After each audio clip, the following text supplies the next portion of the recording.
Good evening, everyone. Good evening, everyone. Good evening. Can you hear me in the back? Yeah. Great. All right. I'd like to welcome everybody to the May 9th Campbell County School Board meeting, and we will start with an opening with the Pledge of Allegiance, followed by a moment of silence. Please rise. Pledge allegiance to the flag of the United States of America and to the republic for which it stands, one nation, under God, indivisible, with liberty and justice for all.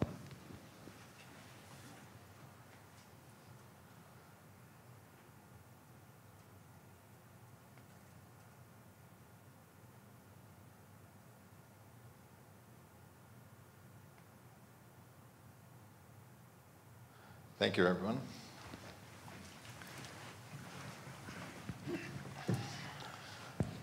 All right.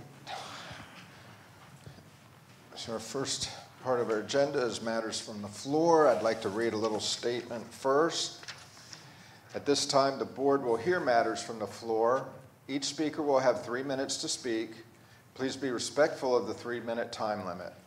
Prior to speaking, please state your name and address. Comments must be directed to the board and not to staff, the audience, or the media. And our first speaker, and that's fine. Our first speaker is Crystal Coman. Ms. Coman.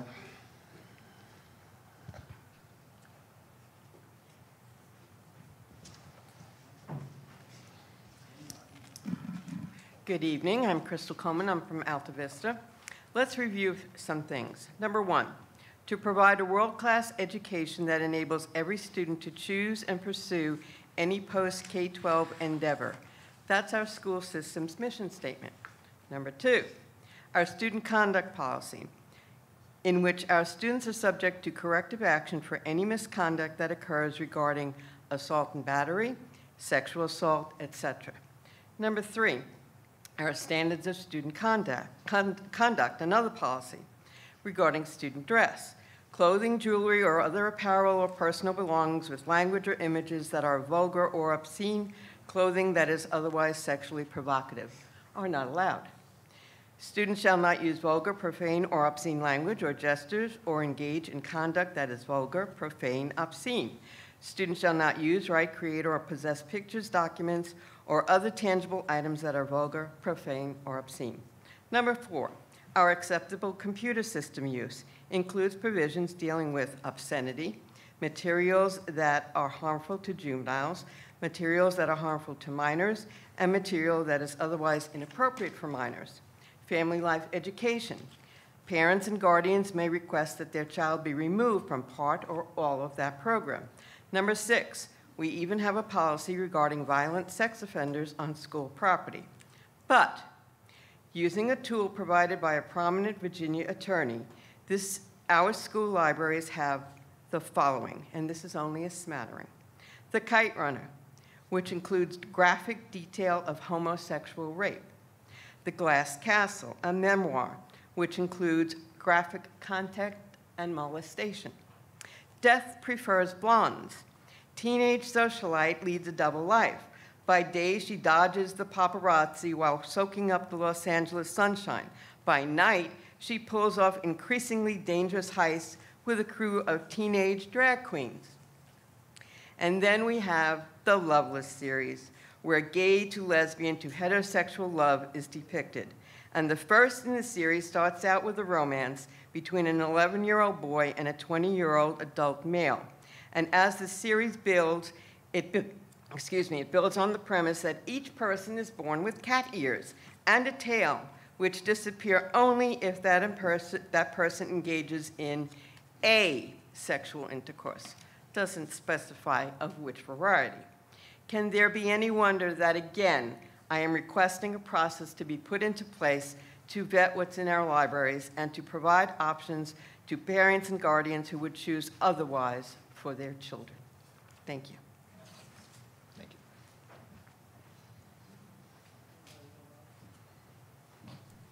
Next is Jackie Mendez. Ms. Mendez.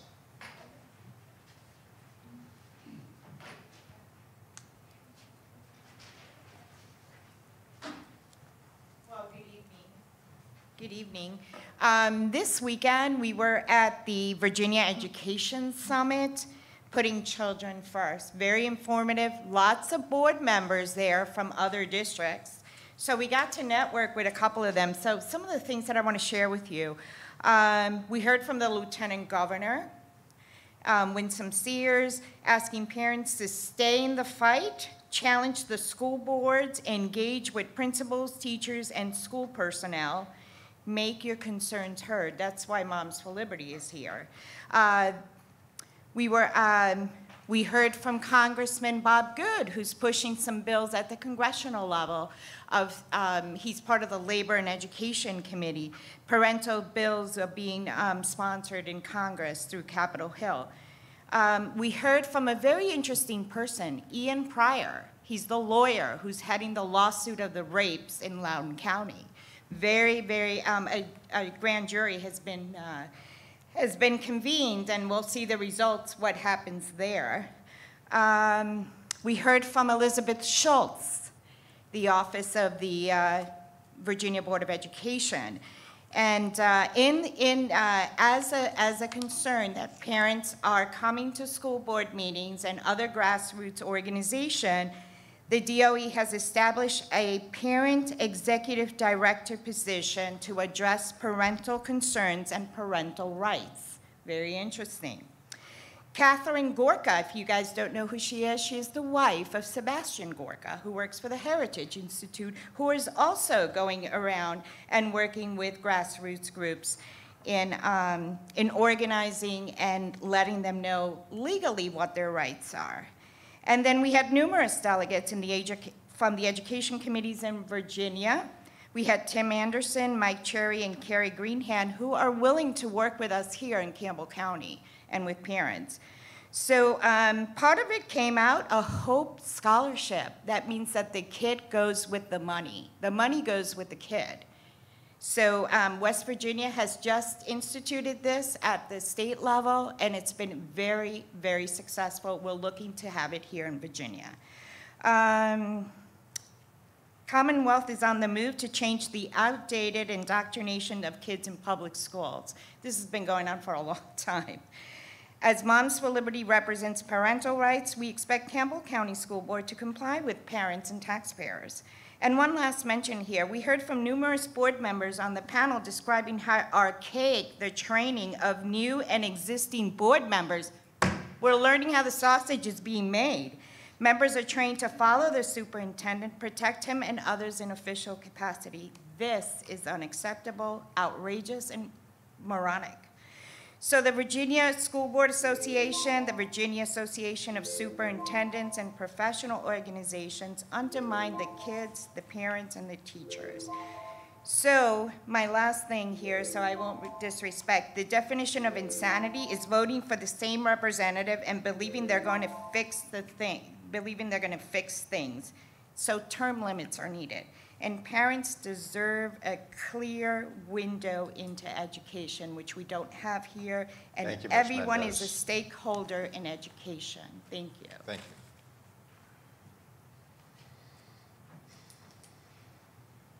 you. Next is Robert Otero. Mr. Otero.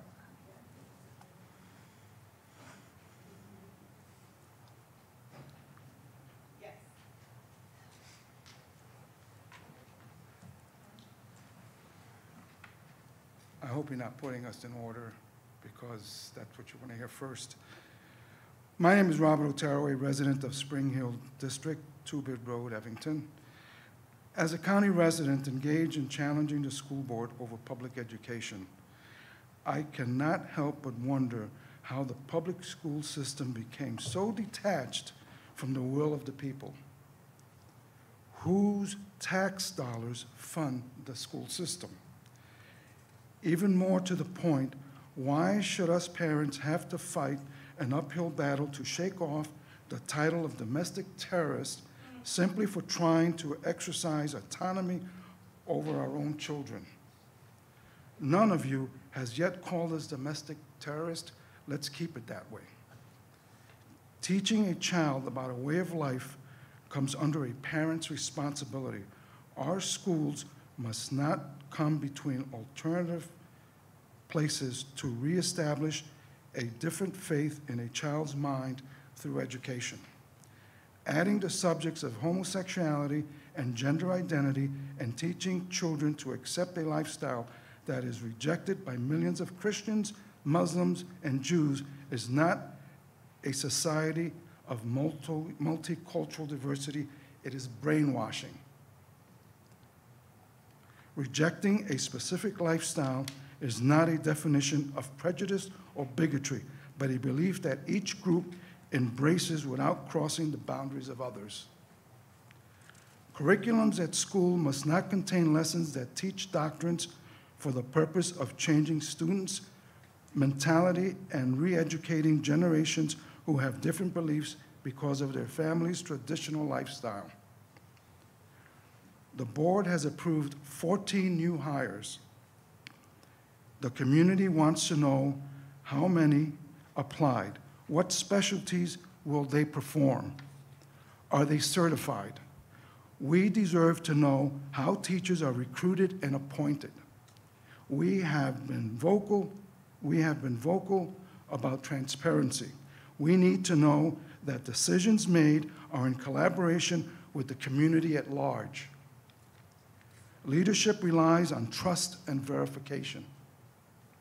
It is sorely lacking with this board. We are not seeking good faith from everyone on the dais. Finally, I want to thank Ms. Mendez for attending and highlighting the Middle Resolution Policy Network Virginia Education Summit, putting children first. Thank you.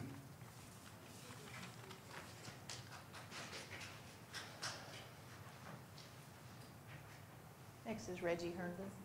Mr. Herndon.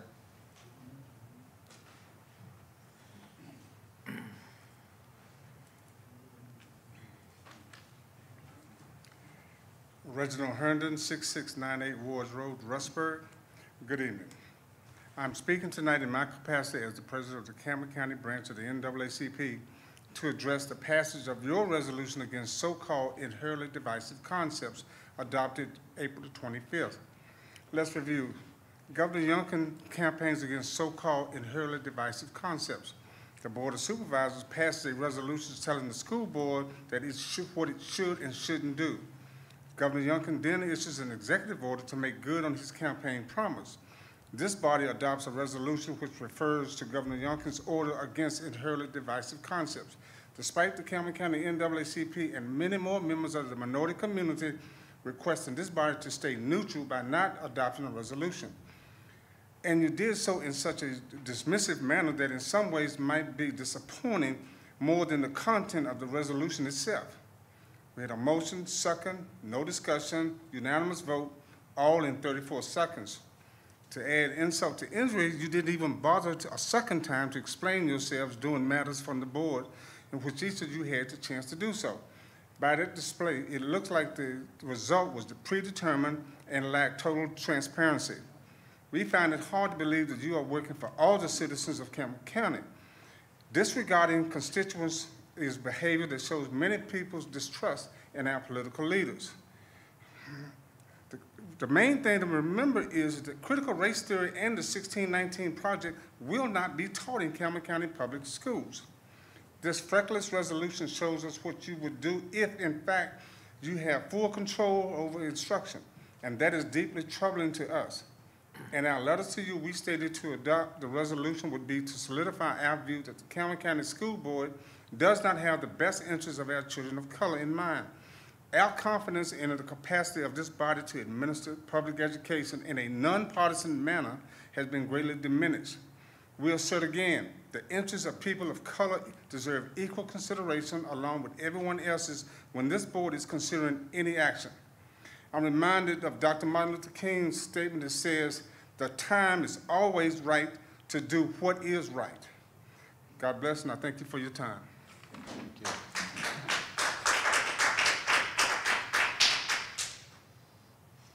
Dawn Berrigan. Sorry, who? Dawn Berrigan.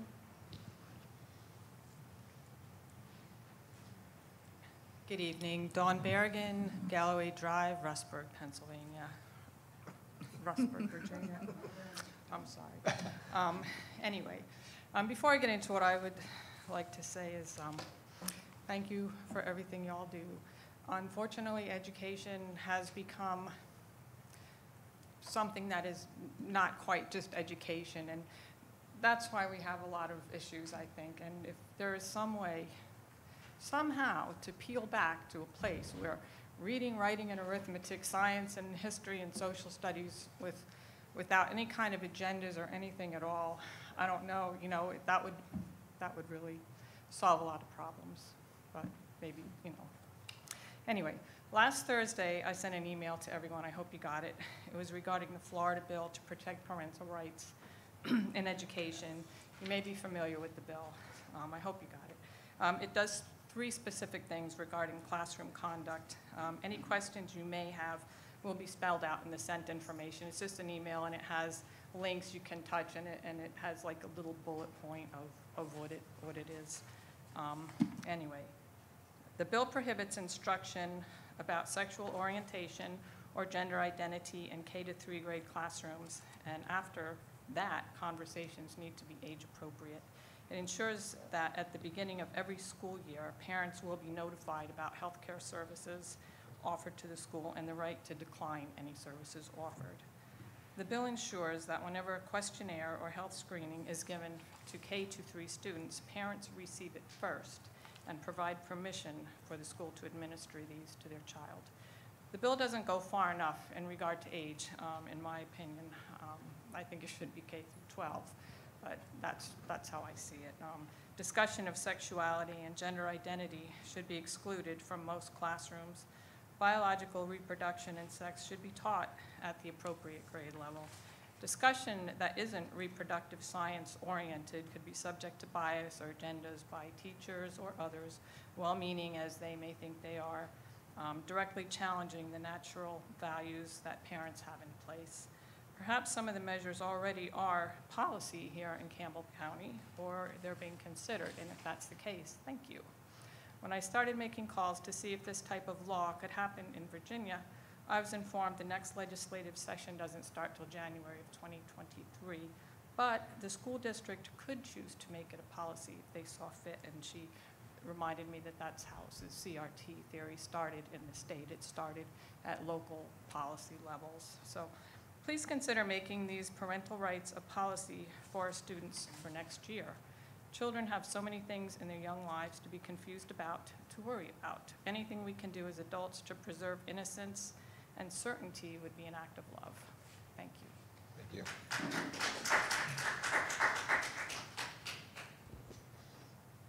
That's all the speakers. That's it? Okay, thank you. Thank you, everyone. All right. Next item on the agenda is approval of the April 12th meeting minutes. Make a motion to approve the minutes as presented. Second. We have a motion and a second. Any questions or corrections to the minutes? All in favor, please say aye. Aye. Any opposed? Motion carries. Payment of the bills. Mr. Chairman, I move we pay the bills insofar as funds permit. Second. Have a motion and a second. Any question about the bills or discussion? All in favor, please say aye. Aye. Any opposed? Motion carries. Ms. McClanahan, donations. Tonight you have 8 donations that were listed in advance of the meeting on board docs. Unless you have any specific questions, I ask that you approve it as presented. Motion to approve. Second. Motion and a second. Any questions or discussion? All in favor, please say aye. Aye. Any opposed? Thank you. Consideration of requests for supplemental transfer of appropriations. Tonight you have 4 appropriations that were listed on board docs. Unless you have any questions, please approve them as presented. Move for approval, Mr. Chairman. Second. We have a motion and a second. Any questions or discussion? All in favor, please say aye. Aye. Any opposed? Motion carries. Ms. Hunley, personnel report. Chairman, members of the board, you have the personnel report in front of you. If you have any questions, please let me know. Otherwise, I'd ask that you approve it as written. Do I have any questions for Ms. Huntley? Motion. Second. All in favor, please say aye. Aye. Any opposed? Thank you. Mr. Sisk.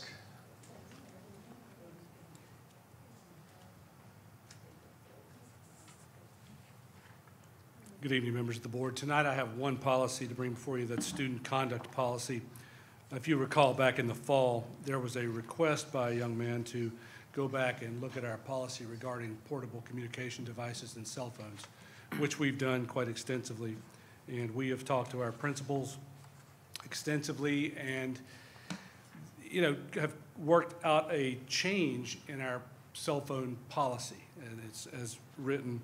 I would ask that you take a look at that if you have any questions now or during the next upcoming month. Any questions now?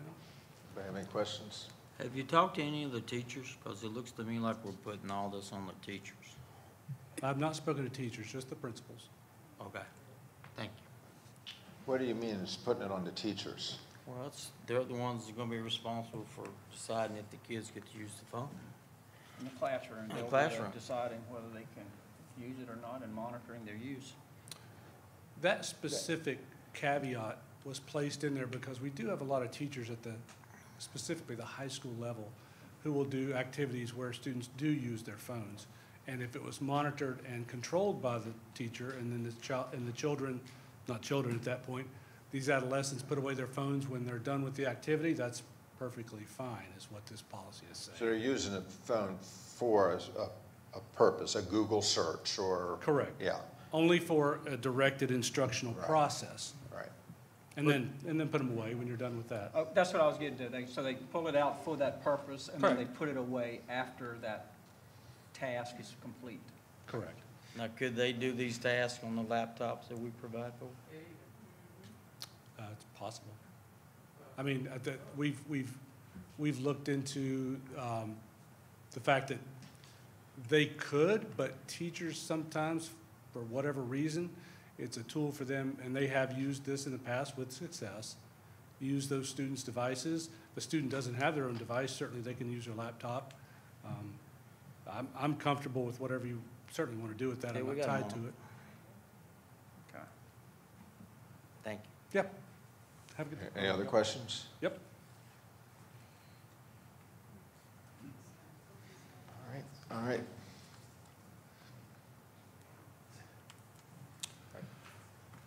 Tonight, I have two students before us whose family have filed the proper documentation for religious exemption.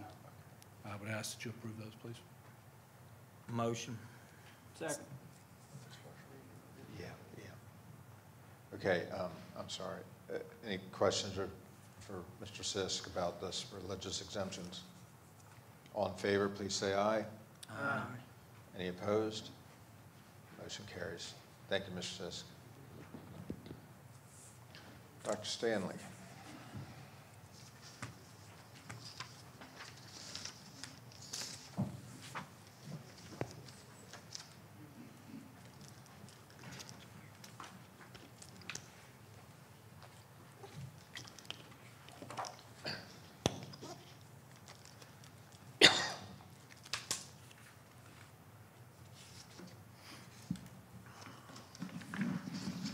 Thank you, Mr. Chairman, members of the board. Tonight, I am presenting to you the 2022-2027 Comprehensive Plan. After I go over the beliefs and I guess long-term goals that will drive our most recent decisions, then I'm going to have Ms. Robertson. She's going to talk about our assessment data and kind of give you a snapshot as to where our kids are currently and how we measure that. Then our Director of Elementary Education, Ashley Walsh, is going to talk to you about some specific interventions that we have in place now at the elementary level to help move students forward and address learning loss. Dr. James Ranella couldn't be here tonight. He was going to address the secondary programs and resources, but I'll cover those the best I can. First of all, our long-range plans focus on providing students with strong literacy and math skills. Mastery of content needed to pass our SOL test and provide students with the skills that they need to be life-ready. We realize that passing the test and graduating is not enough. Employers want candidates that come to them and they can think critically, they can think on their own, they can think creatively, they can communicate well, they can collaborate with others, and they have the citizenship skills needed to strengthen our community. This comprehensive plan provides focus for our division as we seek to recover from the COVID-19 pandemic and provide that education of enabling every student to choose and pursue any post-K-12 endeavor. If you'll remember, before the pandemic, we were doing well. All of our schools were fully accredited. Our graduation rates were high. Students were passing their SOL test or showing growth. And we were providing opportunities for students to learn more about careers and get into the workforce. But I want you to know that the learning loss is real. Achievement gaps have widened. Our fourth grade teachers who are accustomed to dealing with some students who might be on a third grade level and some that are on a fifth grade level are now dealing with beginning readers. So that I guess, span of ability is increased a lot over the last 2 years. If you remember in the spring of 2020, in that March, all students went home. I mean, we pretty much shut down our schools. And our teachers and our administrators worked hard to provide packets of information that students could work on and continue their education the best they could. Then in 2021, we had almost a third of our students choose to do online education, while we continue to do in-person to the greatest extent possible for students who wanted to come. For our elementary students, that meant 4 days a week in most cases. But for our secondary kids, they were coming to school 2 days a week and receiving online instruction 3 days a week. And then this year, when we thought we were really going to get back to normal, and we spent our summer really talking about instruction and how we're going to return to normal, we didn't return to normal. We returned to mitigation strategies, we returned to contact tracing, we returned to kids having 30 and 40 absences a year. We returned to trying to cover our classrooms, and sometimes we had to close them because we didn't have teachers. And in some cases, we came close to closing some schools because, again, personnel absences. So we've not gotten back to that level of normalcy quite yet. But I do know that after watching our teachers over the past 2.5 years and watching our administrators and knowing our central office staff, I do feel that we're going to catch kids up as quick as anybody, but understand it's still going to take some time. So the first area of focus in our comprehensive plan centers on curriculum and instruction, the most important thing that a school division does. Our goal in Campbell is to ensure that our students are demonstrating grade level competence, especially in literacy and math, but obviously we want that in all content areas. We know that students who stay on grade level and they progress on grade level are much more likely to graduate and be successful on the back end. We don't just wait for the SOL test to tell us that, okay? We give formative assessments throughout the year to see if we can start to identify where kids are falling behind. Again, if we can put intervention strategies in place quickly, then it's more likely that we could keep the kids on grade level and keep them again on track to graduate. We're always looking at our formative assessment process. We want to make sure that we're testing enough to know where kids are, but obviously we don't want to over-test. I mean, our number one goal is educators is we want kids to love school. And I don't know if you remember when you were in school, but testing all the time was not a lot of fun. But it's important, again, for us to diagnose where kids are. And then what do you do with all this data? We want to make sure that we create a systematic approach to use this data to personalize instruction and maximize our instructional practices. That's going to be our most important focus moving forward here as we recover from the pandemic. On the back end, we've got to remember we still got seniors who are going to graduate in a couple of weeks, and they're going to go out into the workforce or they're going to college. So we still have to continue to do the good things that we were doing prior to the pandemic, but honestly, during the pandemic, they dropped off a little bit. And those are the things that have to do with college and career readiness. You know, every year we're always looking to evaluate the programs that we're offering. Do we need to tweak them? Do we need to do anything to them to make sure that they're more aligned to the workforce, okay, and meeting our profile of a graduate alignment? This year, we've had over 60 students in the CTE dual enrollment program. We've got 28 students who attend Governor's School every year. We've got 48 students who attend the early college program right down the hall. 12 students who yearly go over to the STEM Academy. This year we had over 400 kids take an AP class back at their home school. And then of course every day we've got approximately, I think, 300 kids that come over here to the Tech Center for CTE electives. So we've got a ton of opportunities. We're doing good work there, but this process is continual. We always have to look at what we're offering. Can we expand it to more kids? Are we impacting as many groups of kids as we possibly can and putting them in a great place to graduate, be successful in a career, go to college? Meeting our mission. In terms of professional development, we believe that strong organizations provide professional development and have meaningful conversations about their craft. We think that professional development is important. We can't continue to do things the way we've always done them. Our students have changed. I mean, just in the past 10 years, we've doubled the number of English language learning students that we have in our division. We have over 200. Right now, we've got 5 teachers. This year, with your blessing, we hired our 6th teacher, and what they do is they do push into the classroom services, and sometimes they pull kids out to provide services. But that means for the majority of the day, our classroom teachers are working with kids that don't speak English. That's not something they did 10 years ago. Professional development is important. Because we know that literacy is our #1, I guess, factor when it comes to student success and lifetime success, we've got to make sure that we are always training our new teachers and keeping a sharp eye on what we're doing in terms of literacy. Starting last year, we started providing training with a program called LETTERS. LETTERS stands for Language Essentials for Teachers in Reading and Spelling. It's a program for beginning readers and struggling readers. It's a program that's science-based. It teaches teachers actually how the brain works when it comes to literacy, and they're loving it. Right now, we've got about 50-some teachers trained. All of our literacy coaches are trained. Our elementary coaches are trained. And it's something that we're going to continue to do. I had a teacher tell me this past weekend that that's the best professional development he's ever been a part of. This was an elementary teacher, I believe at Tomahawk. That's great to hear, okay? Again, these are important things that we have to have professional conversations about. Teachers want professional development. They want to get better at technology.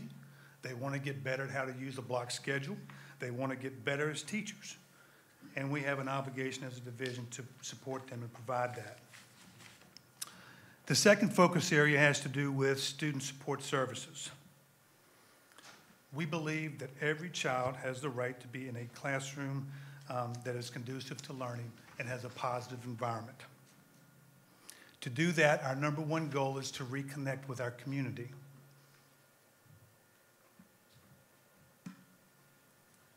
And engage in positive social interactions between schools, parents, and students.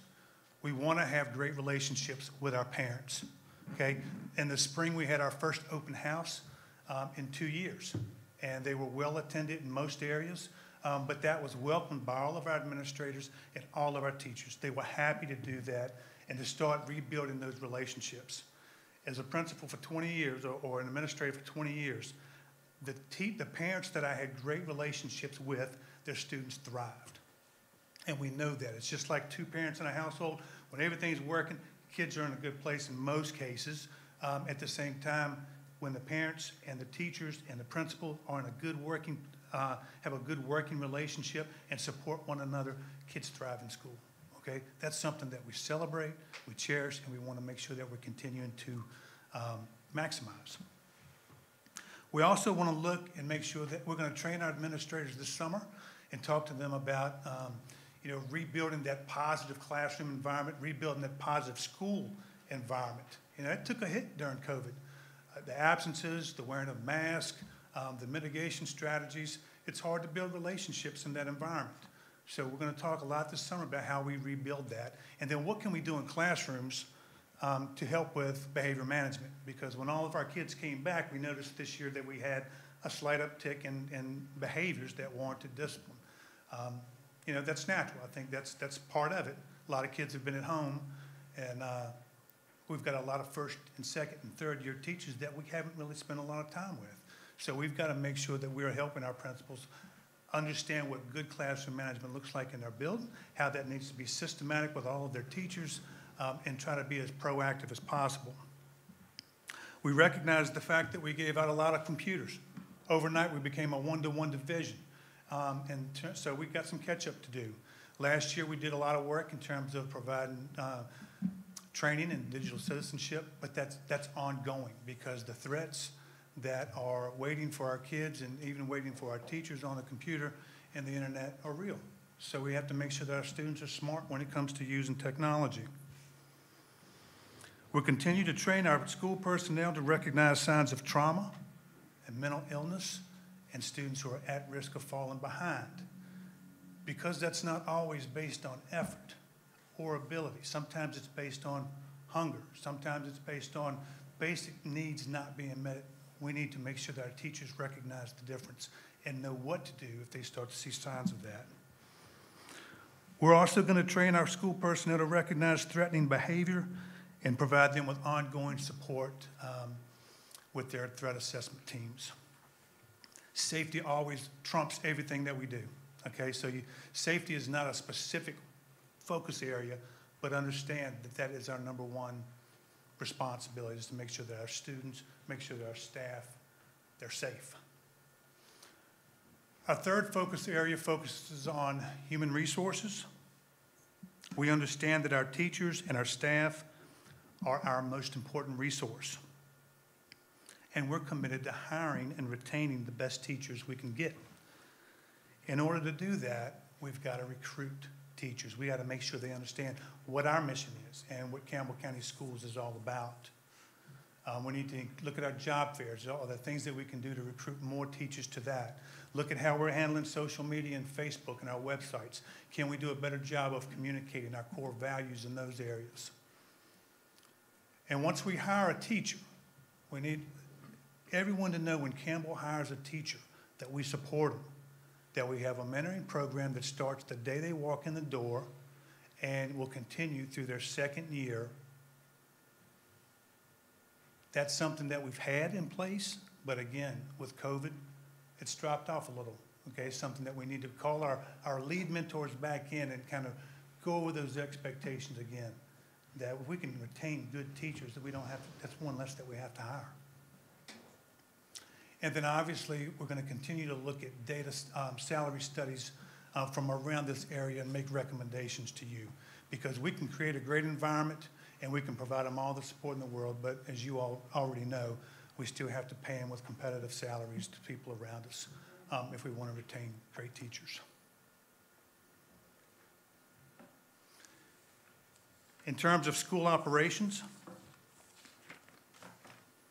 we recognize the fact that our facilities and the school environments and how we do things impact learning, and it impacts our school environment.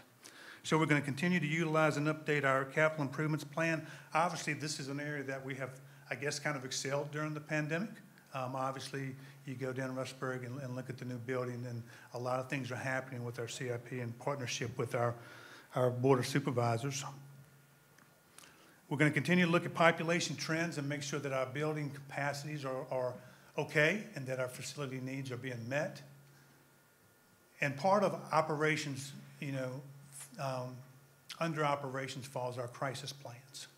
And that, again, is something that we annually have to look at and make sure that our administrators know how to handle crisis situations, and they train for that and they prepare for that. That's kind of an ongoing objective that we have and always will have. Part of school operations is transportation. And you know the struggles that we've had when it comes to finding bus drivers. So we're going to develop a plan that provides for an increased pool of bus drivers and support staff. I think you'll start to hear a little bit about that in our next meeting when it comes to their salaries.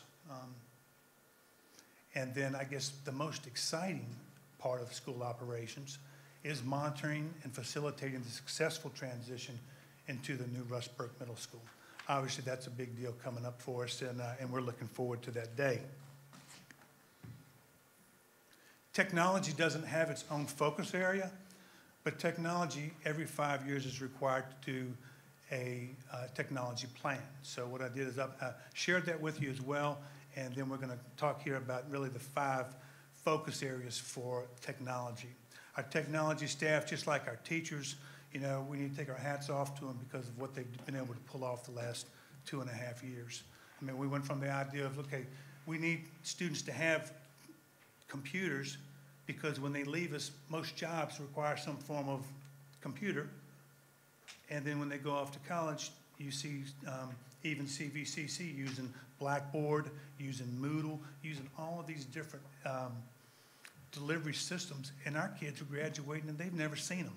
So we knew that having computers was important. What we didn't count on is having to do it overnight. So we still got a ways to go to be great at it. But that's our goal.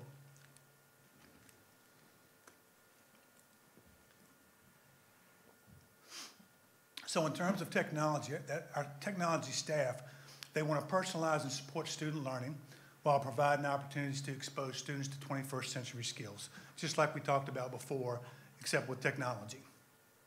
And they want to encourage innovation by providing support to our teachers.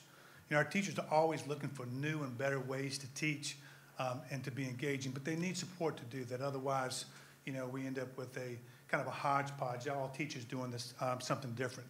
And that's not real conducive to running a school system. So they need our support. And then providing a shared vision that integrates emerging technology with traditional teaching practices. What does that mean? It means just because we give a teacher a laptop does not mean that it takes the place of the teacher, okay? So there's a constant conversation going on there of appropriate device usage within the classroom. And then providing and supporting a secure and robust infrastructure so that when it comes time for our kids to log on, the computer works, okay?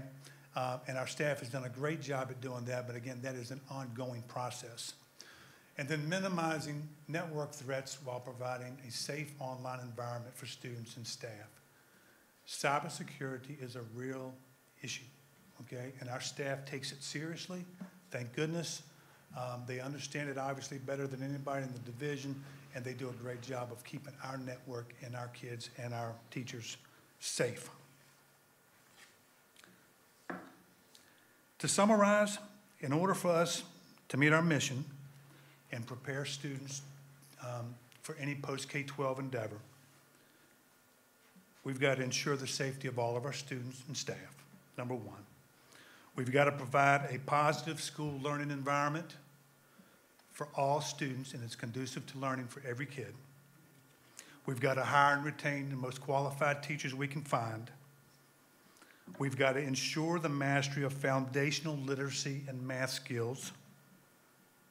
And then we've got to expose our students to college and career opportunities while instilling in them workplace readiness skills that will help them be successful. Those are the beliefs and those are the long-range goals that drive what we do in Campbell County and will be next year, next month, and within the next 5 years. Obviously, as you have this plan, it's a lot more strategies in it than what I went over today. You know, feel free to call my office, ask any questions. This is a draft, so you know, nothing's set in stone. And even once you pass it, it's still a working document. I mean, it's not something that we can't tweak and work on as we go. So next I have Sarah Robertson. She's going to talk to you about assessment and kind of give you a snapshot as to where we are. Good evening. As you know, school divisions in Virginia are measured summatively by SOL data as part of the state accreditation system. And in pre-pandemic years, I have presented accreditation information to you in late fall after it's been released by the state of Virginia. Prior to the pandemic, all of our schools were fully accredited, and with it being waived the last 2 years, I really haven't had much new information to share from you from the state. What I do have for you tonight is a look back at our SOL data that shows you where Campbell County Public Schools has been. So I have for you tonight slides that compare our subject scores in the core content areas against the state of Virginia. And as you can see, and as Dr. Stanley mentioned, that prior to the pandemic, we were successful and our schools were succeeding.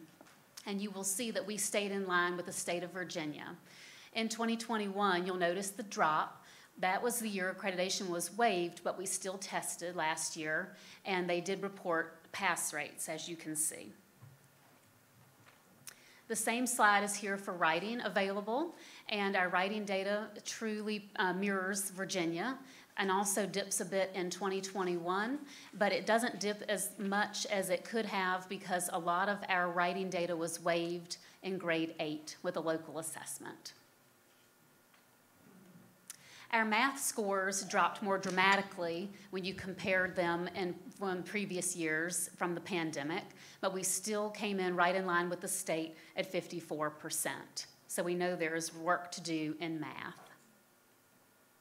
Our science data also dropped more significantly in 2021, and it is still a little bit lower than the state of Virginia, but also during the pandemic, our focus was truly on literacy and math instruction, and as Dr. Stanley mentioned, not all of our schools had school every day, 4 days a week at most, and a lot of our students were learning virtually.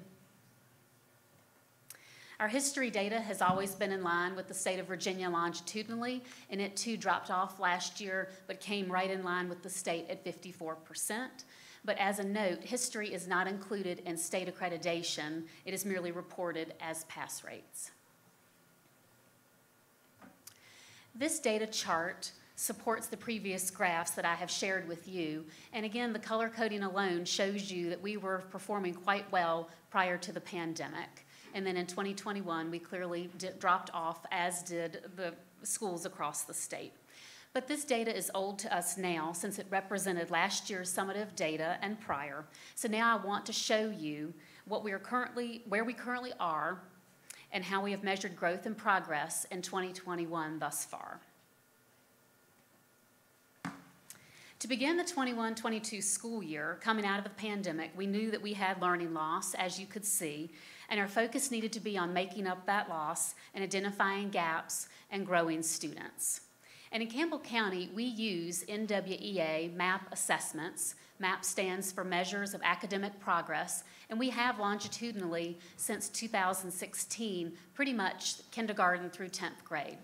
And these tests are growth measures. They're adaptive, and so they help us to see academic growth throughout the year in reading and math. They challenge each student since they are adaptive and adjust in difficulty depending on how the student answers the question. The results are reported in RIT scores, and the RIT score is then compared to a percentile based on norms data that they release. RIT is just the vertical scale that the company uses in their measurement. But our MAPS data can be compared across the nation with students, not only against our own schools, but also division, and then, of course, as I mentioned, the nation. But it's been important to us that we have used MAP data for this long because the state accreditation system heavily focuses on growth now in grades 3 through 8 reading and math.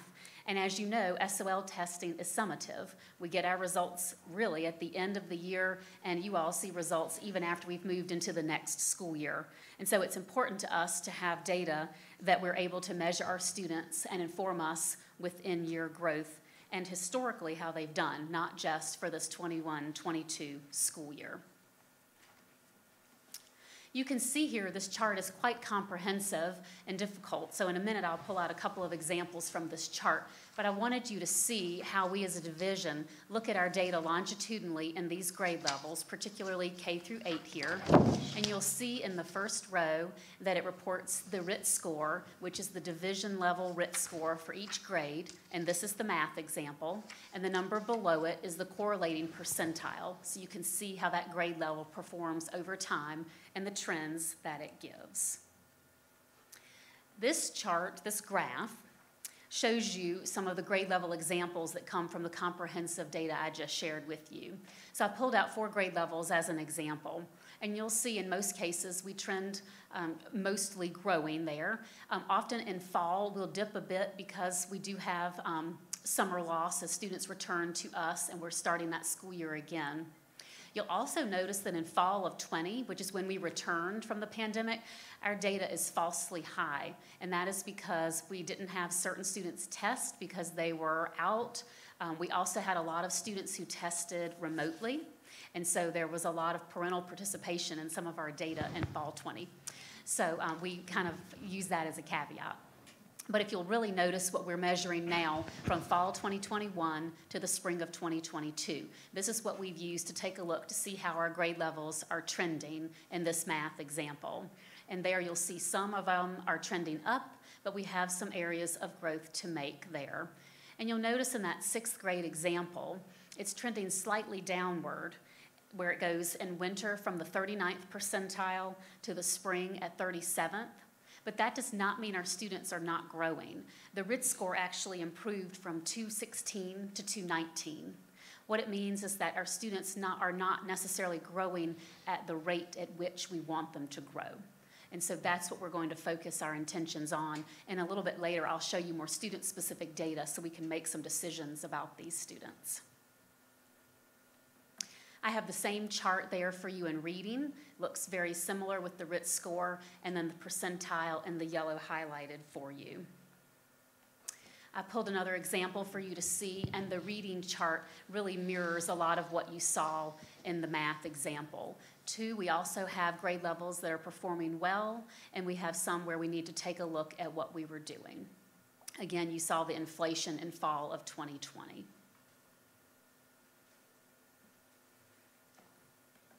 Another high-level report that we receive from our MAP data is the Projected Proficiency Report, where it links to the Virginia SOL proficiency. And this takes our spring data in math, and we're able to view and see that it's projecting 62% of our students will either be proficient or advanced on the math SOL. You'll notice that grade 2 is also listed, and we do not test SOLs in grade 2, but MAP extrapolates that data as a projection. But when I've removed 2nd grade, it is still 62% projected. Typically in years past, these projections have been close to our initial raw data. And so that does not include any expedited retakes, where we typically see an increase of almost 10 percentage points. And so that really also does not include additional growth calculations that we see when we get accreditation information. The MAP projected proficiency is also available for spring reading. And the Virginia Linking Study was just updated for language arts this year, so it does not extrapolate any additional grade levels. So that shows in grades 3 through 8 projected proficiency of 64%. Again, we expect to see almost 10% higher reported once we have students who have qualified for expedited retakes. That means they're within the range of 375 to 399 and get a second attempt at that test for themselves. So we're encouraged by these data projections that we have seen thus far, but we are cautiously optimistic because we also know there is continued room for improvement, as you have seen. I also wanted to show you an example of how we're able to drill down into our data, because data drives our decision making. And what I showed you thus far was high level, but classroom decisions and instructional student decisions are made by looking at individual students. So this is an example of a MAP report that was produced by our data team just recently. And this is a snapshot of 2nd grade reading, and this is division level data and numbers. So this chart here shows you quite a celebration, as you can see, because our 2nd graders in fall, 45% were considered on and above grade level, but by our spring testing, 60% were considered on and above. That's quite a celebration, but it also means we have 40% of students that we need to make plans for and take into consideration that may not be on or above grade level at this point. So in order to do that, we have to know who these students are so that we can make strategic plans for them. Another example of this MAP report is shown here, but I have no student data for you for privacy's sake. but I wanted you to see the different layers of this report. You saw the division level chart just now. Each school has access to that for their school and grade level. They can also drill down into teachers with that information and also student lists. You'll see you can also view the subgroups there. You have different races, students with disabilities, et cetera.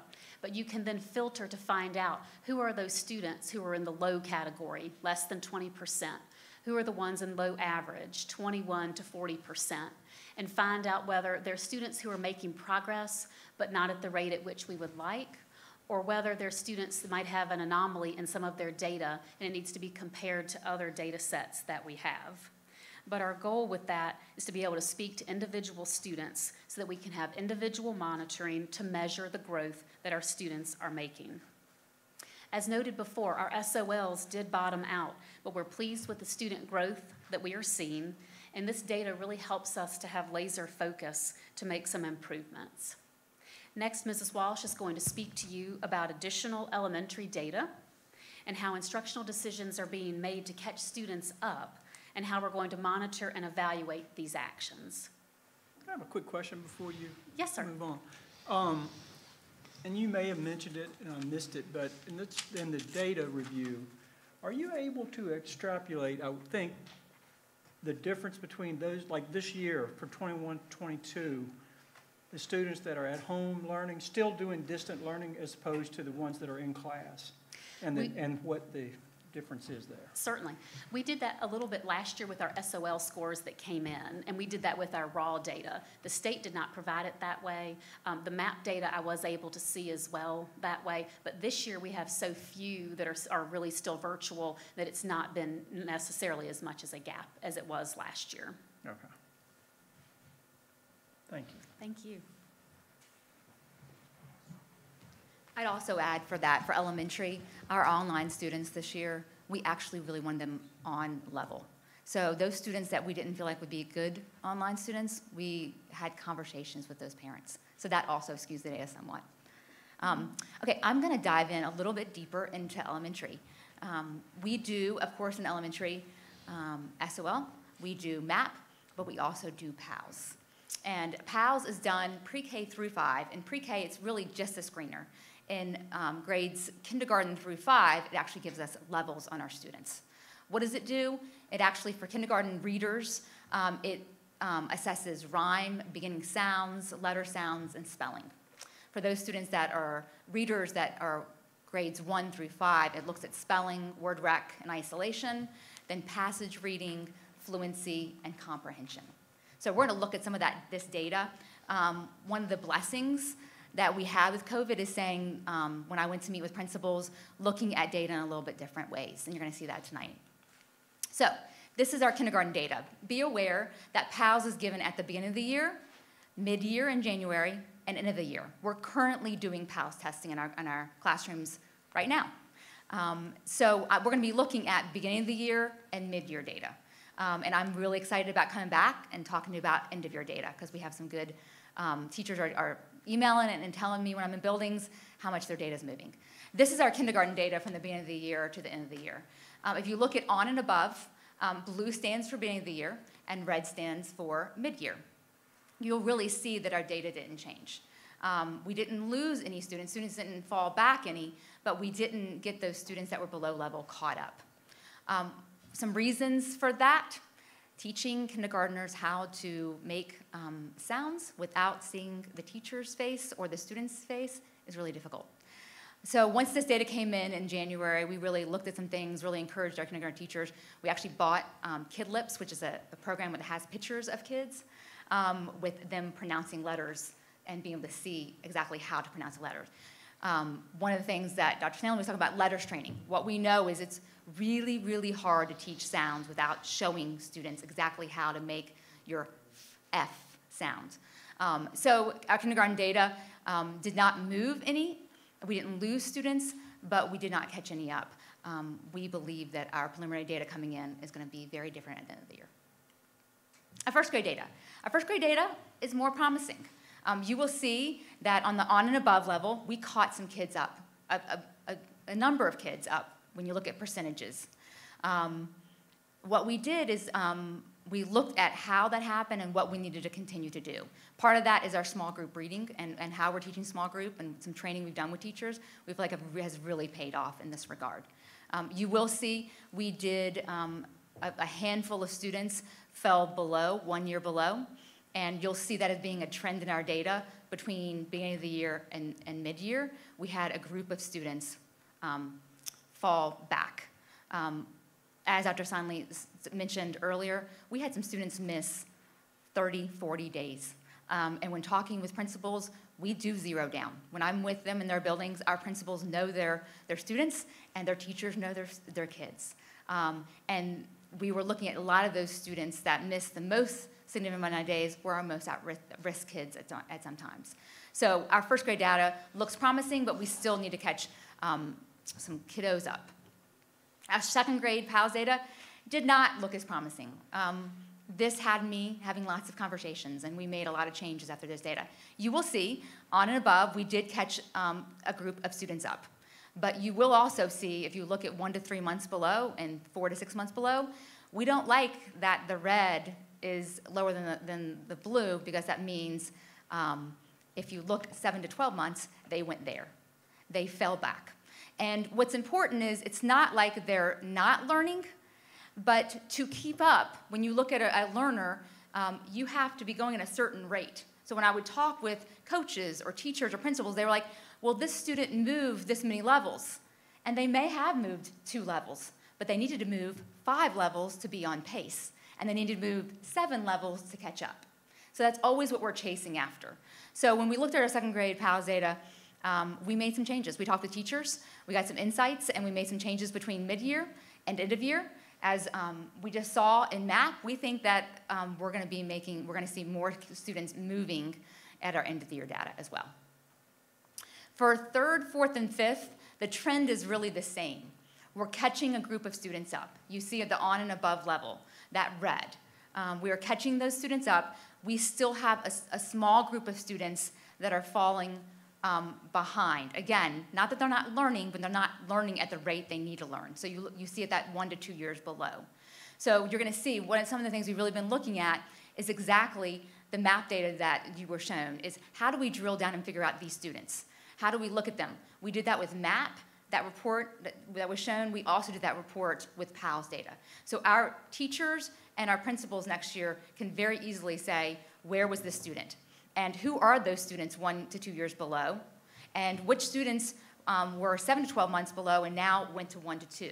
So it's really valuable data we have in our hands to figure out what do we do. So third, you'll see, we got some growth, but we had a small population that we need to look at. Fourth grade, same look. We got a little more growth on and above, but we still have some students we need to move. And fifth grade as well. So that being said, Dr. Stanley talked a little bit about earlier, and I can't commend our teachers enough this year in the sense of, he talked about the spectrum. You know, our teachers always teach on the spectrum. They're always differentiating their instruction. You know, a third grade teacher always has some students below level and some students above level and some students on. Well, this year, they went from this to this, meaning I'm teaching literally end of kindergarten skills, first grade skills, and as a third grade teacher. And our third grade teachers, all of our teachers jumped on board and said, what do I need to know to meet these students' needs? How do I support them? Some specific things we did for our teachers this year, and they have used in very wise ways, was a development of the math spectrum across the nation, across the state. Here in Campbell County, our math has dropped.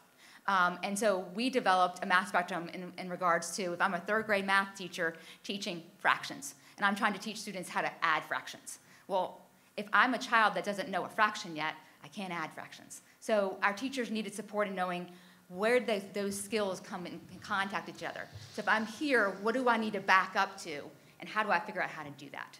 That's sophisticated and hard work. And our teachers have been doing that work this year along with this use of this math spectrum. We also implemented a new phonemic awareness program, K through 3. If you hear the word Heggerty, that's the name of it. Our teachers have told us they believe this program has helped our students become better readers, but not only better readers, better writers. In addition to that, we implemented a new multi-syllabic program in 4-5, and we've heard the same news about that. That multisyllabic program went 4-5. It will only be in 4th grade next year. Again, we covered it wider this year because of COVID gap. We'll go back to 4th. The same thing with the phonemic awareness program. We went K3. Next year will be K2 because we went wide because of the COVID gap. In addition, we implemented new small group reading plans for early readers. It's an increased focus on phonics, and I'm teaching you that phonics skill, and I understand that skill, and I'm manipulating that skill, and then I'm actually reading those kind of words in text. So our plans have changed and altered this year, and our teachers are raving about the changes they see in their students due to these changes. Along with that, we purchased additional decodable text sets. What we knew is we had a lot of students farther behind, and some of our teachers were like, there are no books left in the book room that I need on that level and to teach this skill. And so we purchased more for teachers, so they had that opportunity. And lastly, we did ongoing training this year. We did letters training, which was spoken about earlier. We did small group reading training with our teachers K, 1, 2, and 3, and sometimes 4 needed some of this. And we did training on all the following new programs. So we did a lot of work this year, and again, our teachers should be commended. In addition to that core work I just talked about, we had to expand our interventions. We're very used to Title I in elementary school and having Title I teachers pull out students and meet their needs. With COVID gap, there were more students we needed to serve than we had people. So we had to get creative. And so we used, again, our Title I teachers for our most at-risk students, but then we said, let's start using teachers and their schedule, but more than that, teacher assistants stepped up to the plate. Kudos. We had retired teachers coming in with COVID money, and we literally bought targeted interventions for our students in reading and math to say, okay, these students aren't way back here, they're here, let's catch them up. And we've seen a dramatic movement in our students by using our teacher assistants well and these retired teachers coming in as well. So that being said, we need to start looking at where we go. Continued focus for next year. I met with principals 2 weeks ago, and we came up with a plan for next year and where we want to go, along with teacher insight. Our curriculum teams are going to start meeting and making some very clear decisions, but we know that we need to increase the amount of time students are actually reading. What we found this year, specifically in 2nd grade, is we were doing so much work that you got to remember, our 2nd graders didn't have an entire kindergarten year, didn't have an entire 1st grade year. They came in and were like, let's go. And each one of them had different gaps. And so I may have this hole, Tracy may have this hole, Michelle may have this hole. We had to figure out what those holes are. So as we're looking at that, we knew we went to work on those gaps, but we then lost some of those students just actually reading, applying those skills to actual reading and loving reading. So we put some more time in the schedule. Phonics instruction and application in text pre-K through 5, we're going to be continue to look at how we do that, phonics instruction, and how we make sure students are applying that. We're going to look at more effective and engaging and differentiated independent practice. What we know is small group is key to catching our students up because we can differentiate and meet their needs. But we also know is when I have a group of 5 students, then I have how many students out there doing some independent work, reviewing skills. So we're going to look at how we support our teachers with more effective, engaging, and differentiating independent practice, and we're starting that work now.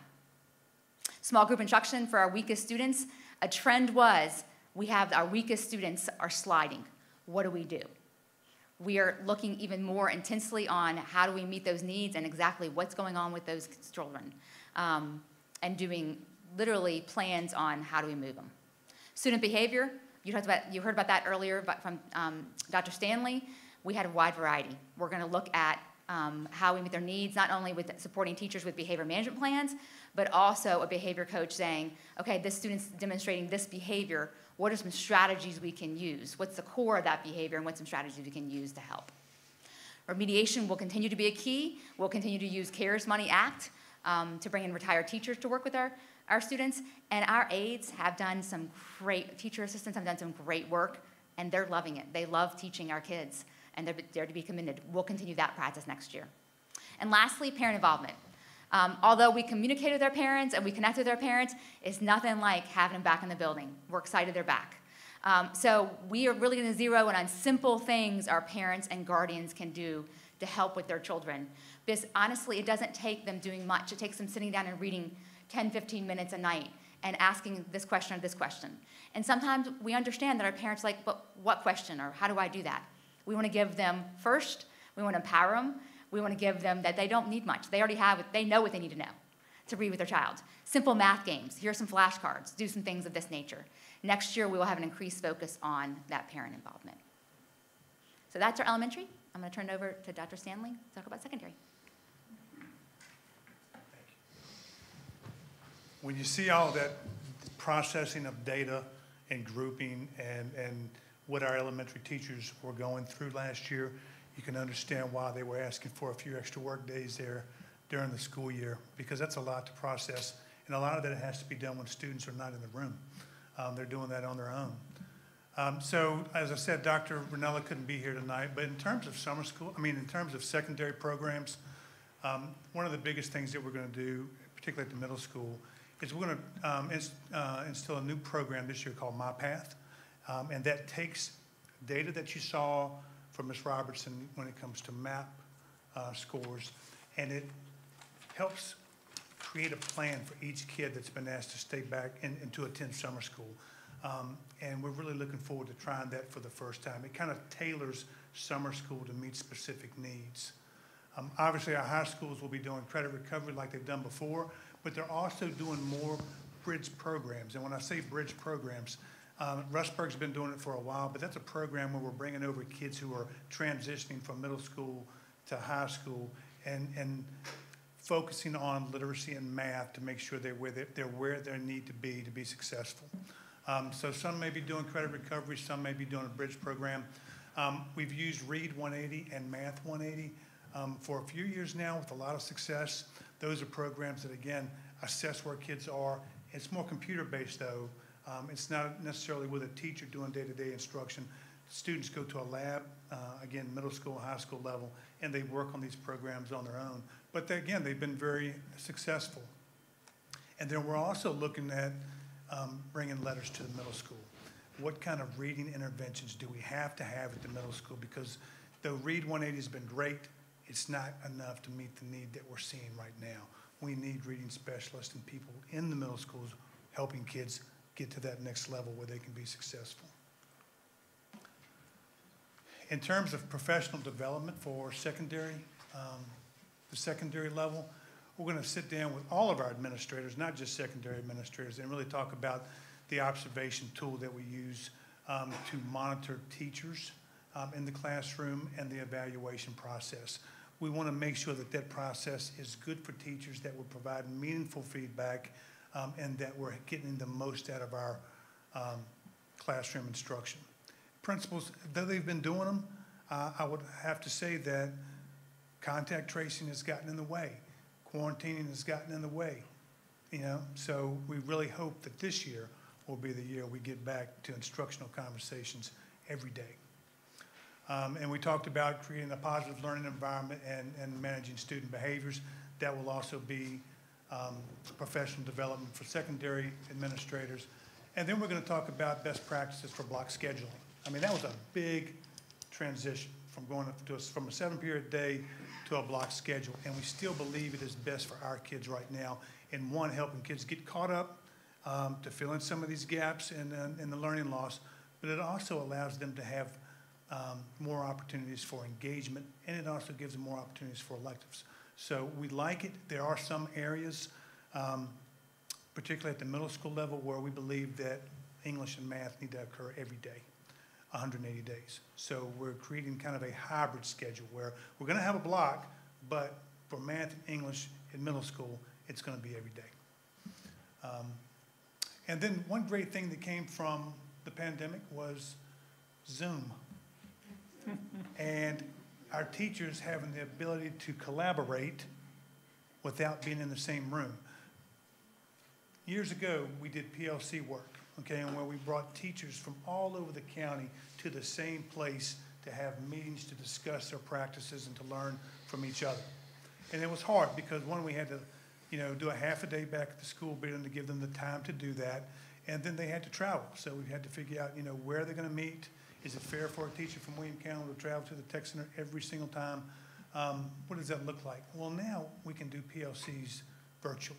So this year, we're going to come out of the gate and we're going to have AP Language and Literature teachers conducting PLC work through Zoom, and then also our science teachers are going to be doing a learning collaborative, and Laney Patrick and Kimberly Hancock are going to be leading those. So we're excited to see the potential that's there with getting our teachers together for collaboration. And then how do we monitor everything that you just saw, you know, the expectations that we have for our teachers and our administrators and for student learning? Well, you know, we do, all of our administrators do school improvement plans where they look at their data and they create strategies to address them in every building. What we do is we go and we meet with our administrators and we have conversations to monitor that progress throughout the year. That's ongoing, and how we monitor how students are doing, how our teachers are doing, and how our administrators are working through that process. Part of that is having conversations about MAP and SOL data, you know, and then finally we have cohort meetings really at the high school, and that's where a cohort is a group of kids who are entering the 9th grade for the first time. That's a cohort. And we go out and we meet with principals and we talk about, are there any kids or any students here that are in danger of not graduating? And we try to start right there in the 9th grade of monitoring that cohort. What's the issue that's keeping them from being successful? Is it attendance? Is it you know, engagement? You know, we got to figure out a plan for each kid. And that hard work has led to great graduation rates over the past few years. I mean, it really has. It ensures that we don't have kids falling through the cracks. That's what those meetings do.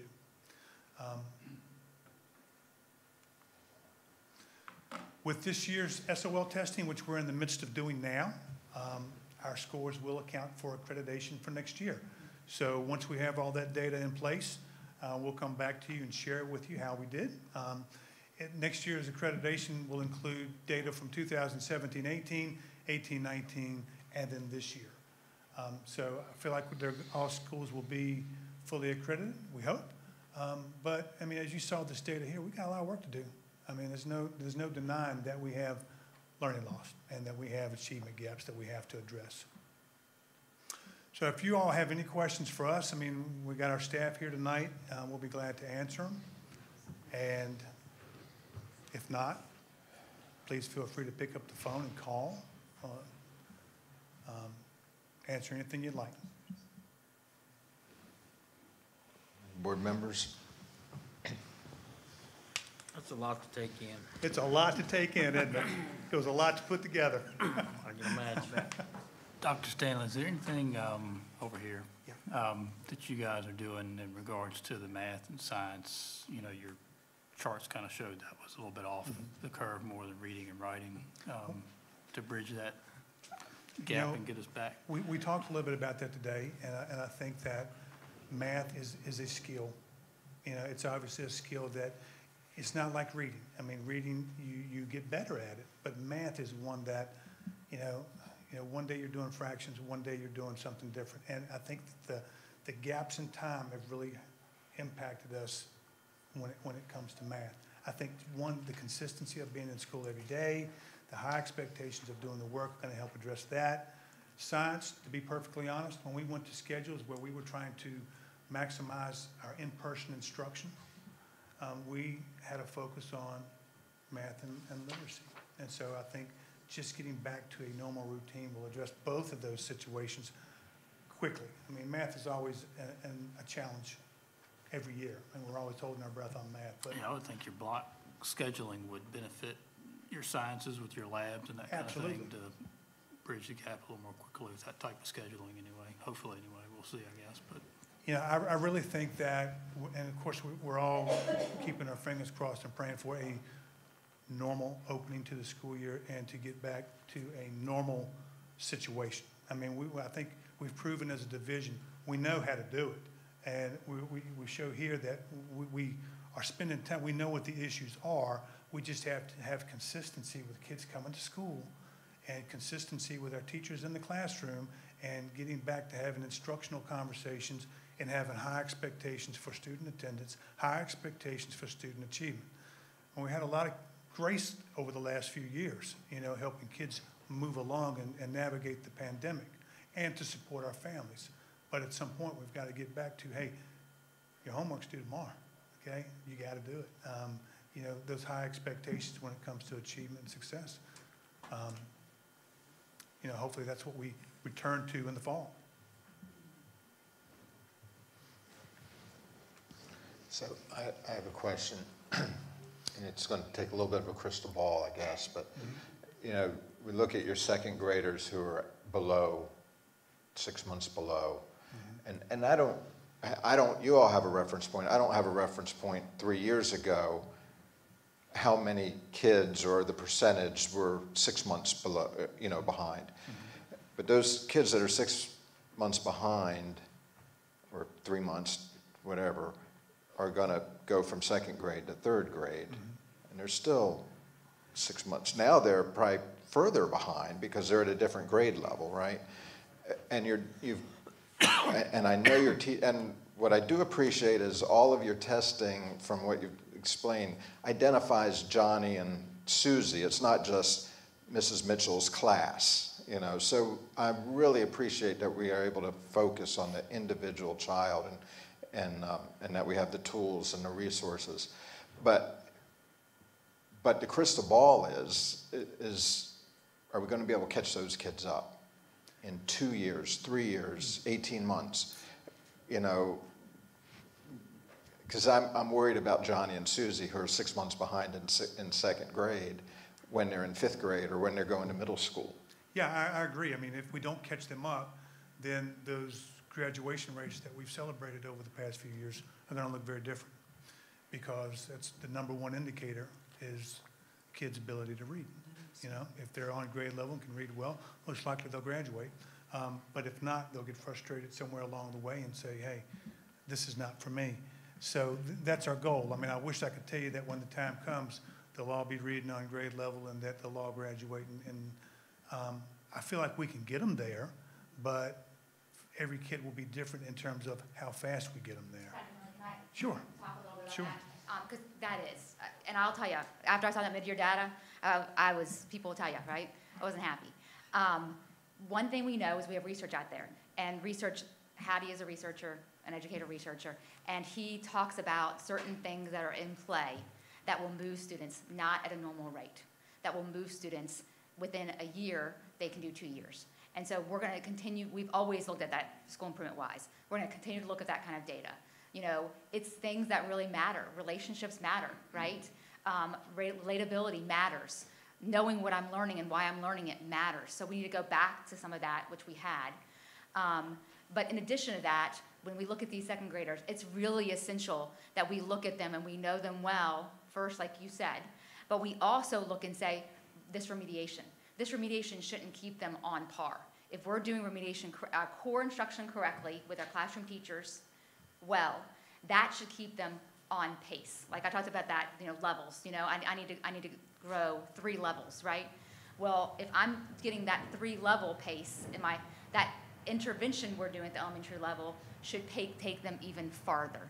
That's going to help catch them up. And so we're looking at zeroing in on that and saying, what do we do? And we're saying, what do we change and how do we change it? So it's going to take work.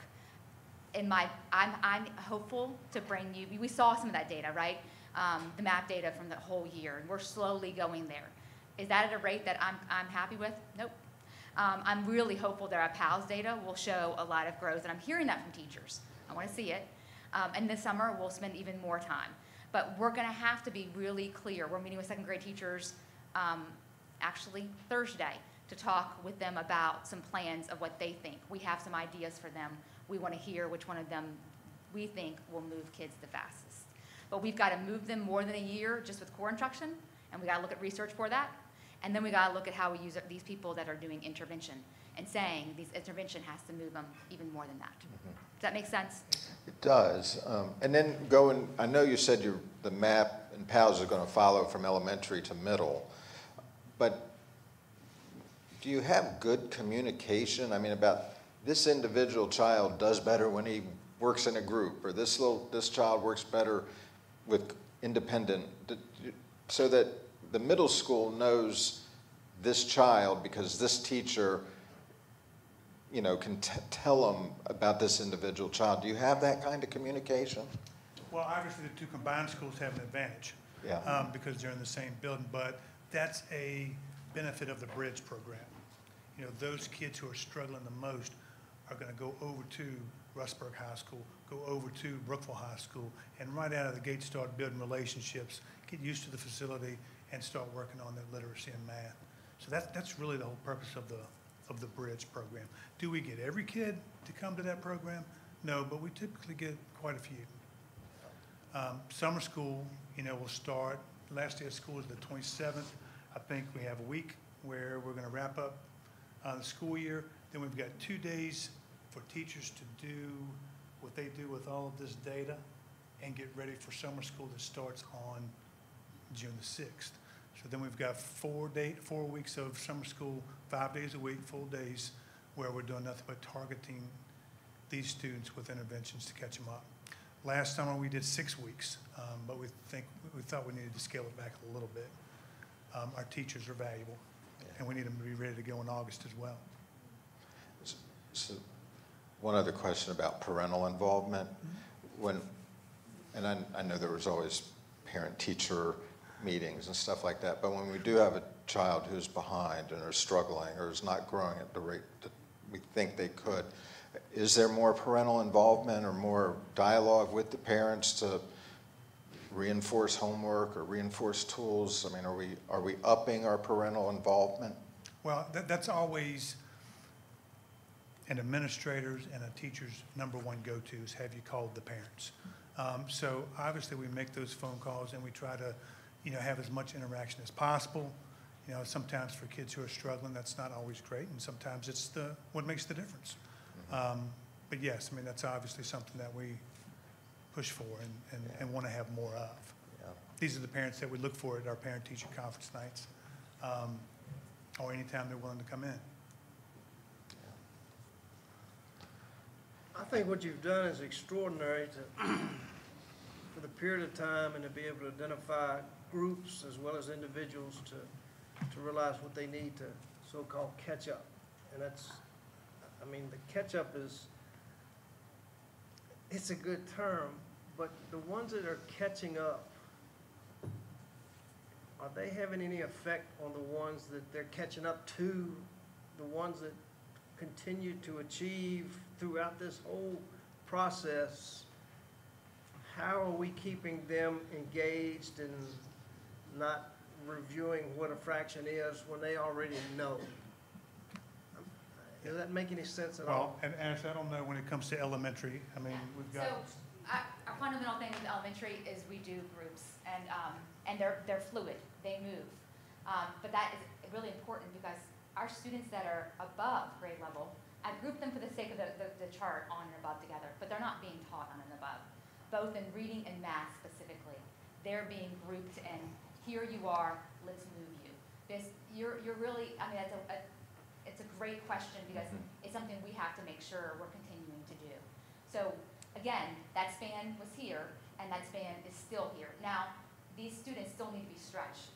And so in that small group, they're still meeting with the teacher every day, and they're here, while this group over here is actually learning what a fraction is.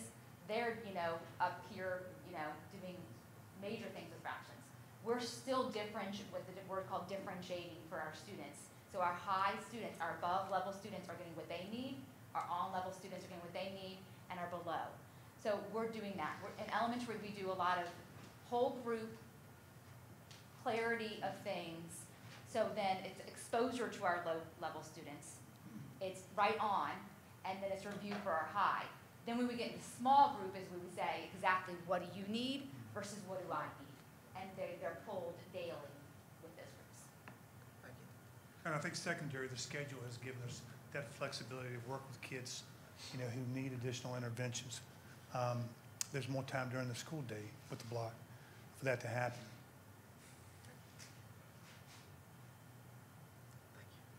The Reading 180, is that taught at all levels, grade levels, or just middle school? Right now, that's just secondary. That's secondary intervention. Yeah. We pretty much take this data right out of the gate and we start shaping up what our groups of kids look like, and if they need to have Read 180. And Read 180 has been a good program. Yeah. Okay, but We've had it for a while, right? we have had it for a while, but traditionally our schools have about 10, 15 slots, and then principals use those as they see fit. This year, and we bought a lot more licenses because we had a lot more need.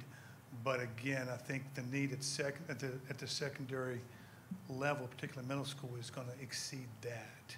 We're going to need some people. We're going to need some reading specialists who can use that time during the block to teach reading.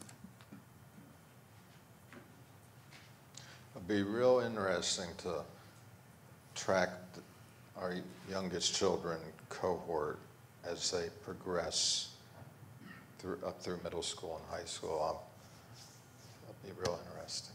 And I hope for their sake that we can get them all there. They will. Yeah. They will. We'll give it our best, that's for sure. Yeah. Any other questions? No, just a quick comment. I have heard from multiple elementary school parents, and they're thrilled Good. with the reading, the literacy, and the small groups. I've had a lot of feedback. Fantastic. I would just like to add to that. I think we always strive for excellence, and I know our teachers want what's best for their kids. I think your comprehensive plan is it's comprehensive, but it's not rocket science, right? We want them to graduate. We want them to be prepared, and here's the tools that you hope will achieve that. And but it still comes down to the teachers teaching, and we really appreciate it, and want you guys to keep up the good work, keep supporting them, and providing them the tools and the resources they need. Without a doubt, they're our #1 resource. Are there any things we've learned in the catch-up phase that we're going to implement permanently, or we've said that's a diamond in the rough, we're going to keep it in place? I think in the short term, we're going to keep everything in play that we're doing here in order to catch kids up. Long term, I think that's a kind of a wait and see. Right now, our focus has got to be on the learning loss and the gaps that we're seeing in the classroom by doing what we're doing here. Summer school, that's going to be a year-to-year evaluation. What we do next year may not look exactly the same as it does this year, which doesn't look exactly the same as it did last year. That's driven by student need, obviously, #1. And then, what are our teacher needs? Sometimes you can get more bang for your buck when you're training your teachers and they're ready to, do something different than you can by doing the same old thing, more and more of it. So that varies. Thank you, and thank everyone for all your hard work and your dedication to this. 'Cause, at the end of the day, this is what the kids are here for. That's right. That's why we're here. That's why we're here. That's right. Exactly. And that's what, that's the ultimate goal, for them to be successful in life. So, thank you. Thank you. That horse caught up Saturday. Today.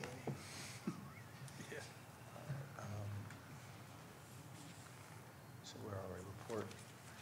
Report of the superintendent. Thank you, Mr. Chairman. I just have some brief comments tonight regarding the book list that you were presented with on April 25th. I've spoken to all of you in regards to that, some of you several times. I just want to give you an update. We've done some inventorying of those texts. Some of them are in our library, some of them are not, and we're not sure why. The link or the software is including some of those that have not been. A good example is one that was listed at Rustburg Middle School.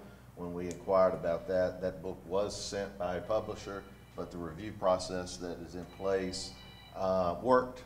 It was not appropriate, and it was sent back, but it's still being shown as in our library. So we're working to try to figure out exactly how that is. Some of those books are marked age appropriate. They're behind the counter. Some of them cannot be checked out unless there's parental permission, but we're still, working through that.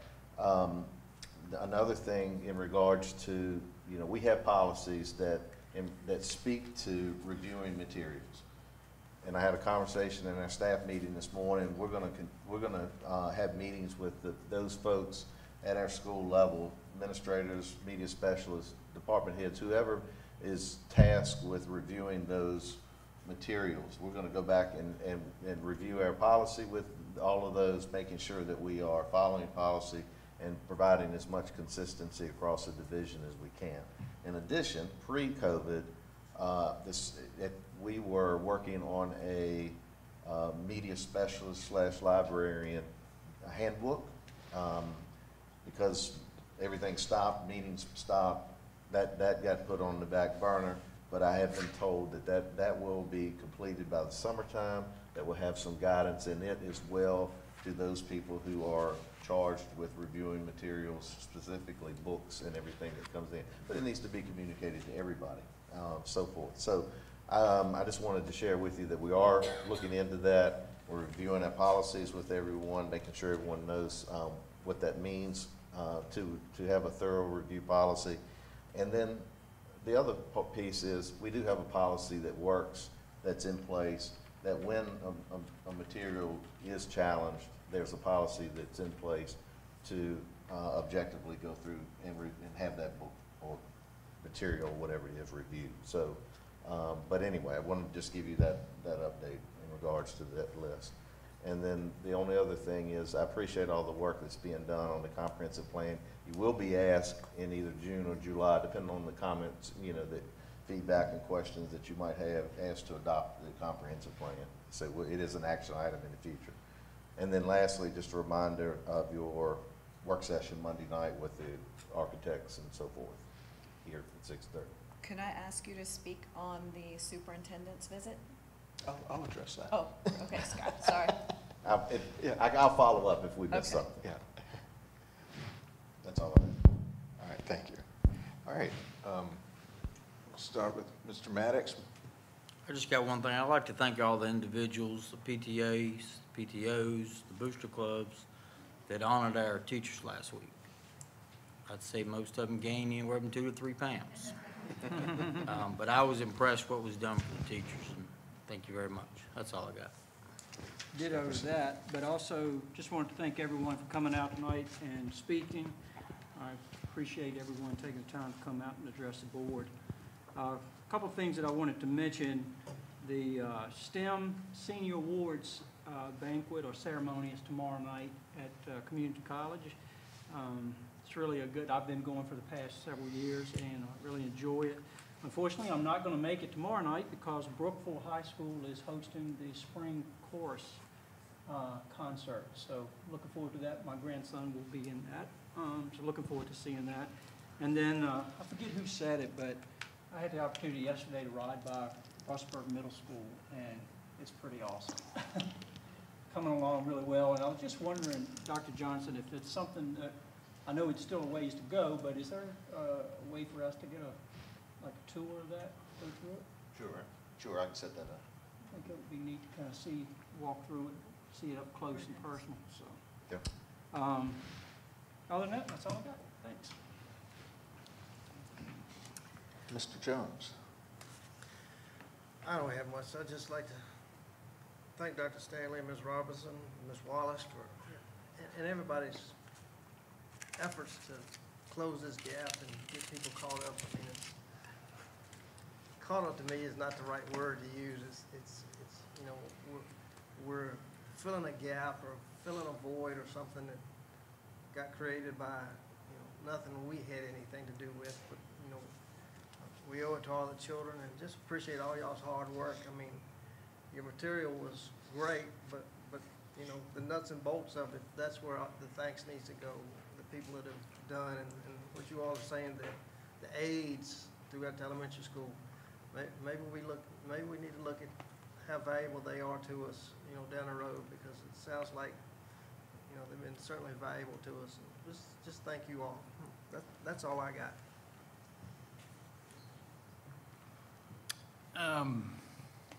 Yeah, I would like to echo again, thanks to Dr. Stanley and administration for all your hard work with the comprehensive plan. It was, I'm a charts graphs kind of guy, so I appreciated the data review, and like you guys, I look forward to seeing it another semester or two down the road and hoping to see better results, and look forward to your ongoing efforts in that regard. So thanks for the great summary tonight. Mr. Herndon, my sincere apologies if you felt the resolution was dismissive in any way. I would encourage you to follow up with either myself or your representative to talk in more detail about that. But the intent of the resolution was to, I appreciate both yourself and others coming out last week, this week. And I appreciate all of our speakers coming out to each of our meetings. It's good to hear from our citizens in Campbell County. And I'm sure the rest of the board and myself, we listen, although it may appear we don't. I do, and I jot down notes and take things seriously about what people bring to our attention, not only in regards to CRT, but the library issue that's a hot topic. And thank you, Dr. Johnson, for giving some additional information on that tonight, on how our policies are in place to address some of those issues. So feel free to follow up if you have any additional concerns in that regard. But, you know, I did weigh the concerns from all of our citizens that came to speak in that regard prior to the vote on that. So, and a couple of things, just kind of year-end events coming up in the Rustburg district. We've got choral concert and a band. We've already had the choral concert, actually. Band concert's coming up on May 12th, this Thursday at 7. We've got several senior nights coming up, so it's great to be able to have these events again. They were postponed or not held at all over the past couple of years, so it's good to be able to have these events related to our fine arts and our sports programs. Our girls softball team is once again #1 in the region so far. They've still got some games to play, but so far so good there. So congratulations for a good season so far. And we've got the Community Awards Night coming up on May 26th at 6 p.m. at the high school, as well as the Senior Awards Ceremony coming up on May 27th at 8:30. So thanks to Dr. Hale for sharing that information with me to pass along to you guys tonight. I think that's all I had. Ms. Parker. I also want to thank all the speakers for coming out. Really appreciate hearing from the community. As you know, I'm always looking for more information from the community. I really appreciate you being here. I do also, my goodness, you guys, thank you for the presentation. That was wonderful information. What I appreciate, as Ms. Walsh knows, you know, from taking time to sit down with me and answer a lot of my questions about what's happening in our elementary schools. I'm so pleased to see that Campbell County just doesn't sit back and wait and, like you said, do more of the same. We're looking for new, better, different, you know, hybrid, you know, try this, see if it's working out. I love the little videos that you shared with me when we met in person that the teachers are actually doing regarding, you know, citizenship and character building, so that it's, you know, they're not just sitting back pulling books out, you know, and working with the kids with just the books they're provided. I've been very, very pleased. And a belated Happy Teacher Appreciation Week to all our teachers. You know, just can't say enough. And yes, we had a lot of great support, and I think they were well cared for in the district. Spring sports season is here, so I just want to encourage everybody. It's so exciting to drive by the schools and see every field full and the parking lot full. Please stop and pay $5, you know, and go to the game. It just, you know, warms my heart. Got graduations and proms coming up, so congratulations to all our seniors. Right. I just cannot believe they're so excited. You know, no masks, no social distancing. They actually get to go to prom and have their smiling faces in their pictures. I know they're all so excited. Same with graduation. And I do want to go back to the challenge of, or the request to review some of our learning materials. We did have one experience, so I got to see that in motion.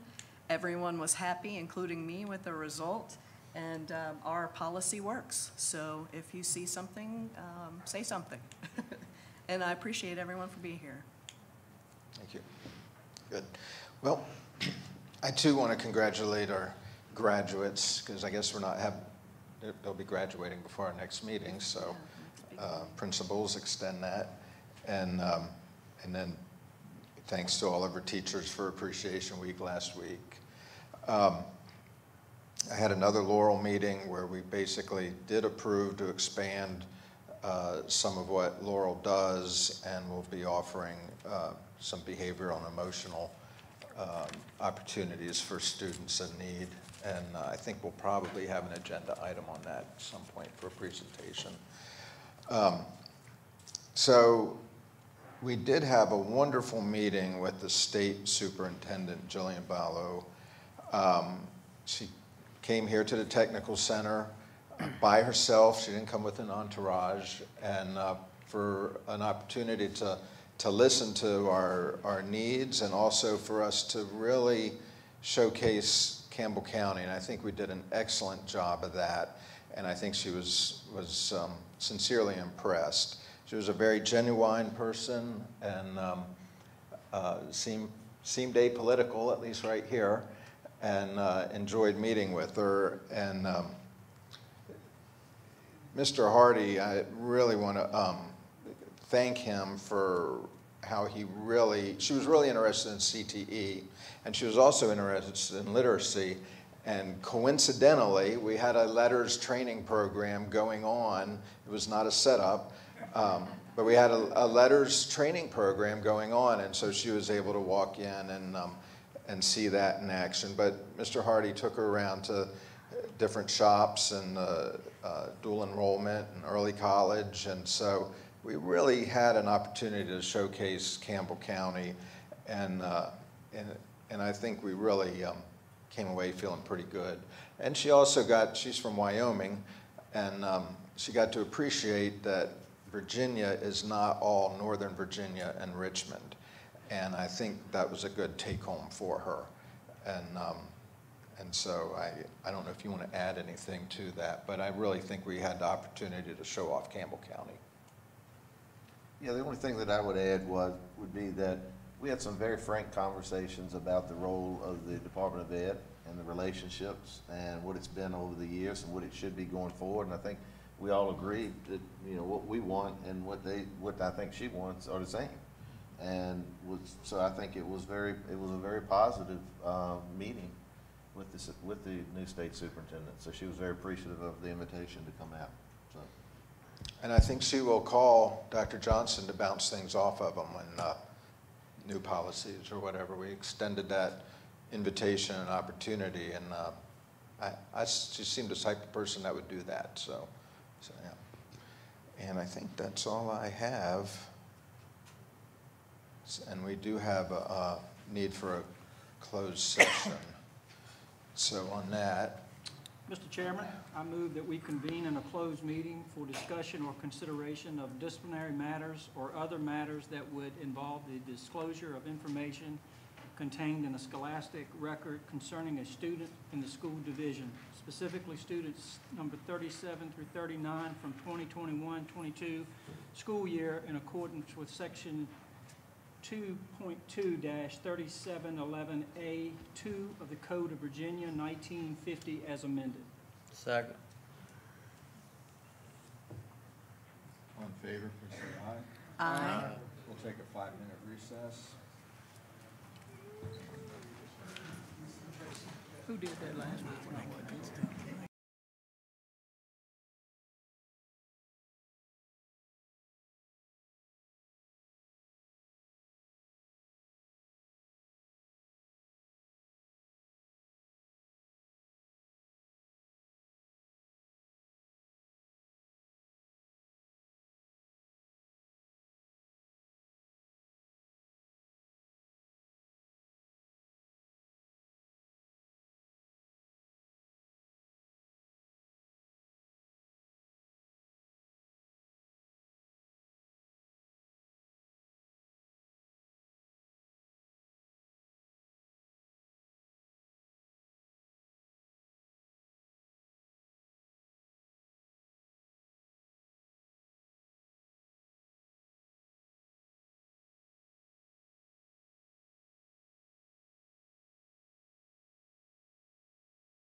Get off You need to get your mic. No, I have a call. I'm not making What? what it was. that. Thought you had a couple. Yeah. Leave mine in the truck. I ask for a motion certifying that to the best of each member's knowledge that during our closed meeting, only public business matters lawfully exempted from open meeting requirements by Virginia law, and only such public business matters as were identified in the motion convening the closed meeting were heard, discussed, or considered in the meeting by the school board. Motion. Second. All in favor, please raise your right hand. Motion carries.